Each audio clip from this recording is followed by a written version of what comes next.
Olá, neste vídeo nós vamos falar sobre a sentença trabalhista. A sentença trabalhista está prevista nos artigos 831, 852, 851, 852 e 852 dígito I. No artigo 831, caput, ele diz: a decisão será proferida depois de rejeitada pelas partes a proposta de conciliação. Qual proposta de conciliação? Não é aquela do 846. No 846 diz: aberta a audiência, o juiz proporá a conciliação. Não é dessa conciliação que o artigo 831 está falando, porque se não houver conciliação, na hipótese do 846, na sequência, o reclamado deverá apresentar a sua defesa. 847. Não havendo acordo, o reclamado terá 20 minutos para aduzir a sua defesa, após a leitura da reclamação, quando esta não for dispensada por ambas as partes. No vídeo sobre defesa do reclamado, nós vimos que essa leitura da reclamação não é feita. O reclamado, ao receber notificação no processo judicial eletrônico, ele tem uma senha para acessar o processo e ter acesso à petição inicial e documentos, e nem há leitura de reclamação trabalhista na audiência. Não é comum a defesa oral, mas ela é possível. A defesa oral está prevista na CLT 847 caput. O comum é a defesa ser apresentada por escrito, podendo ser apresentada até a audiência, diz o parágrafo único do artigo 847. Então, não havendo conciliação, lá na hipótese do 846, o ato processual seguinte é a apresentação da defesa. Então, essa conciliação mencionada no 831 não é a conciliação do 846. Há uma outra conciliação prevista na CLT, obrigatória, lá no artigo 850, o mesmo artigo que trata das razões finais, e que dispõe: terminada a instrução, poderão as partes aduzir razões finais em prazo não excedente de 10 minutos para cada uma. Em seguida, o juiz ou presidente renovará a proposta de conciliação e, não se realizando esta, será proferida a decisão. Então, essa conciliação rejeitada pelas partes que o artigo 831 menciona é a conciliação lá do 850, que deve ser feita a proposta de conciliação após as razões finais. Muitas vezes essa conciliação não acontece na audiência em que as partes estão presentes.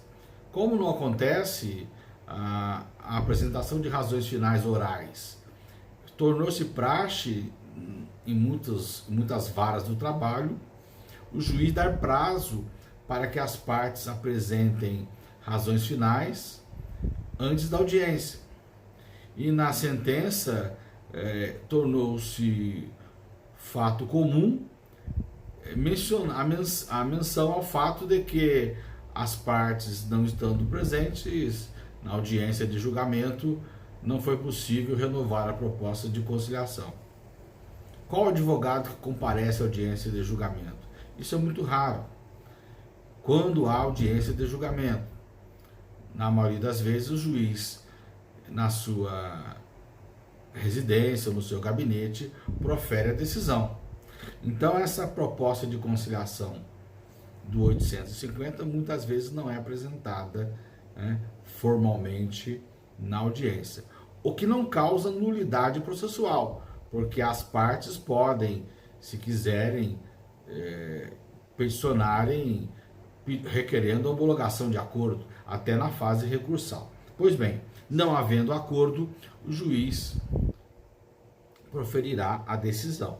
Se houver acordo, o artigo 831 menciona: no caso de conciliação, o termo que for lavrado valerá como decisão irrecorrível, salvo para a Previdência Social, quanto às contribuições que lhes forem devidas.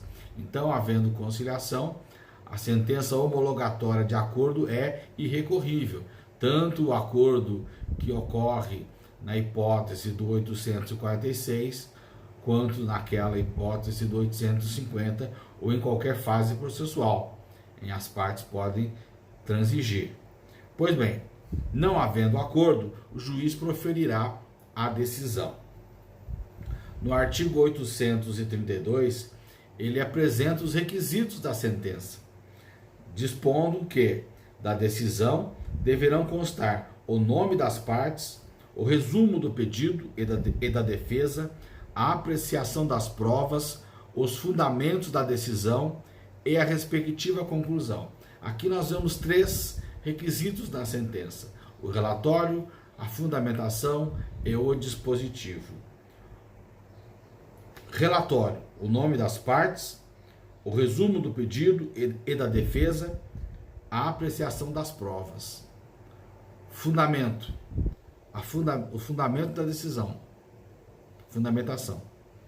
Dispositivo: a respectiva conclusão. São os 3 requisitos da sentença, tal qual no Código de Processo Civil.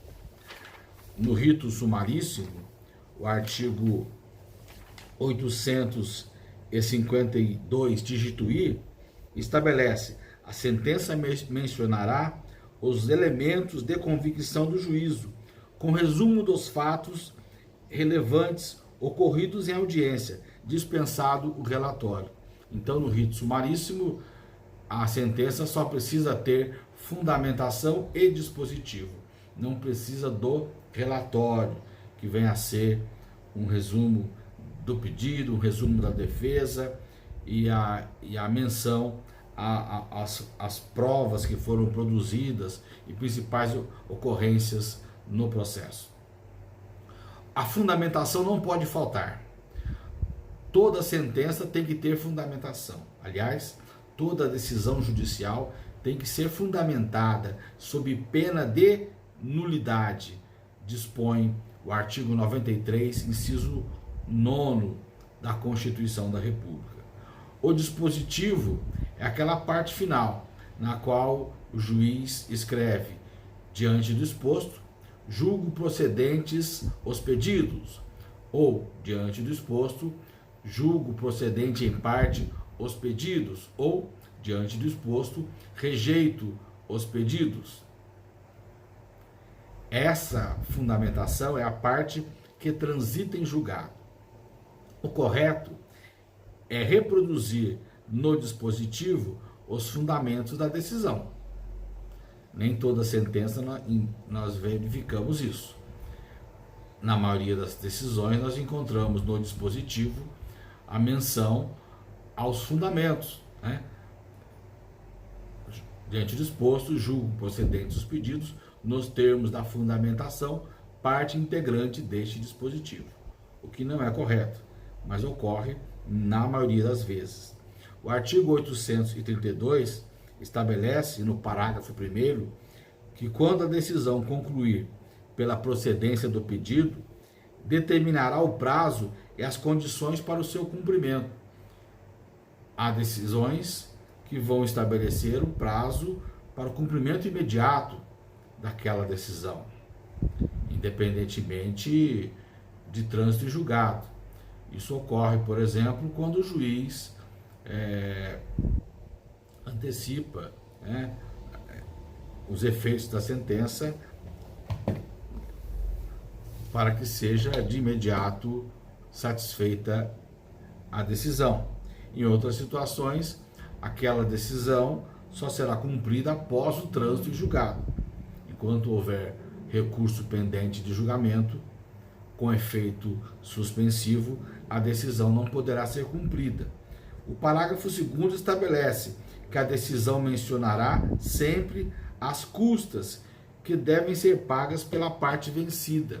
No processo do trabalho, as custas estão previstas no artigo 789 da CLT.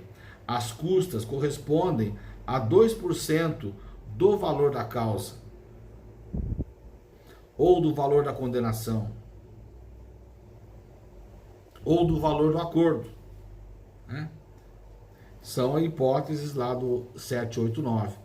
Mesmo que o empregado seja beneficiário da justiça gratuita, quando for vencido, o juiz tem que condená-lo em custas. Ele só não fará o pagamento por ser beneficiário da justiça gratuita.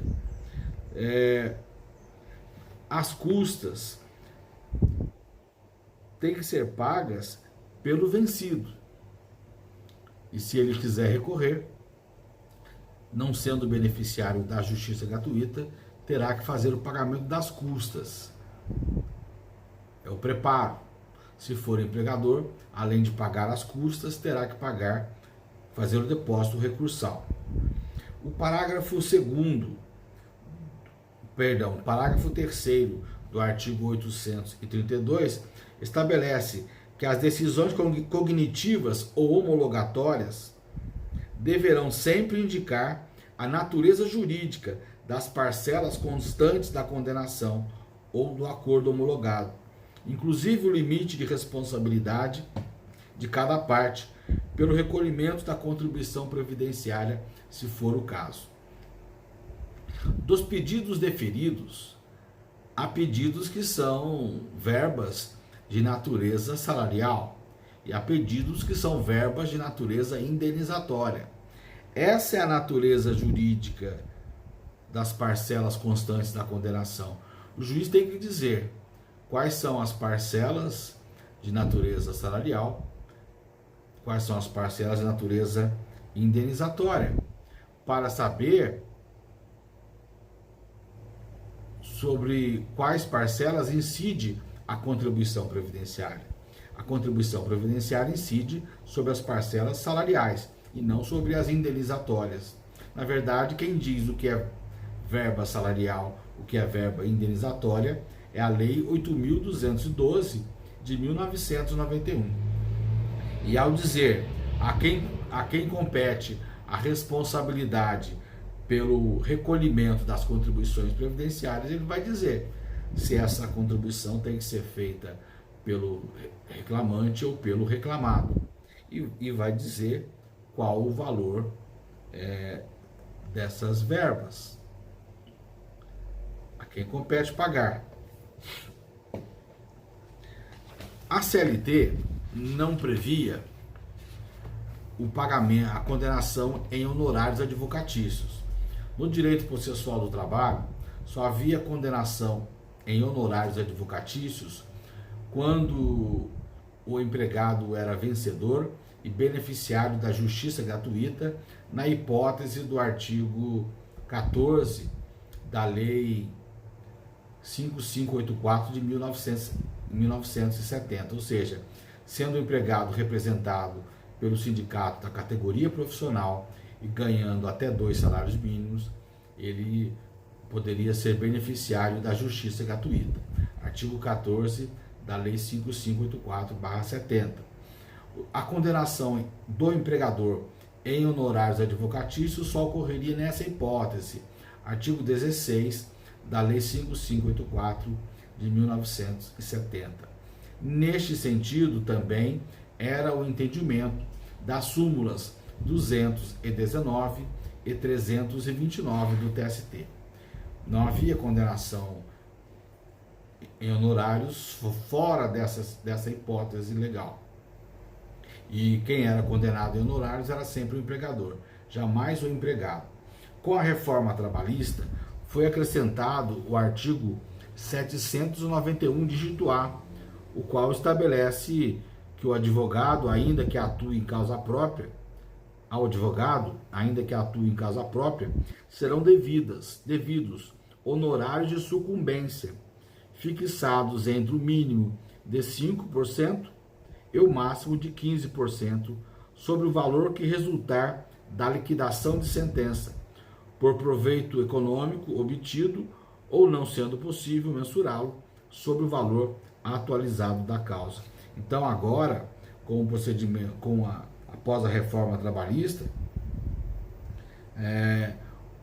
o vencido será condenado em honorários de sucumbência.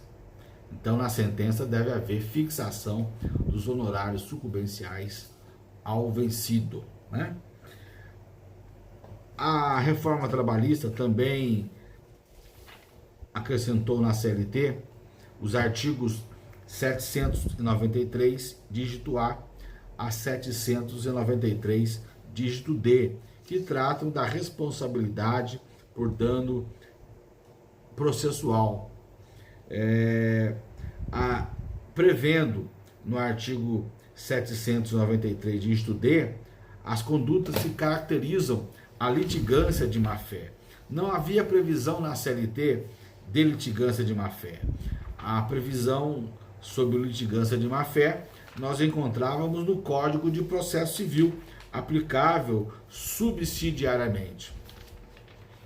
Mesmo sem previsão na CLT, deveriam os juízes do trabalho condenarem por litigância de má-fé os reclamantes e os reclamados que litigassem de má-fé.